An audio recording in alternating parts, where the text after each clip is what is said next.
Üretimimiz, iş faaliyetimiz Isuzu Iversi tayyor. Avrupa'dan 600 bin yürütken şu miyas aktarısımız. Birinci açılışı. Bunun şoför köp haydan. Kanı eriştiyiz mi diye derece? Yama eriştik mi?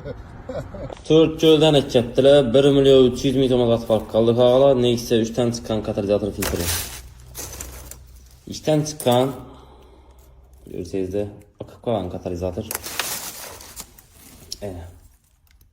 Şunu yaraksız katalizator filtreler olsa güzel iş kanala gelebilirse.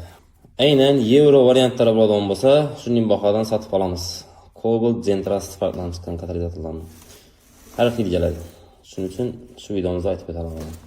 Cobalt Zentras farklı saran yuvarlak koyasa videonu bizetinli ne istiyorsa yuvarlak koyasızlarım zor faydalı olduğunu ümitlerimiz. Üçün ise bizlere yine bir bırak yani açacaktılar.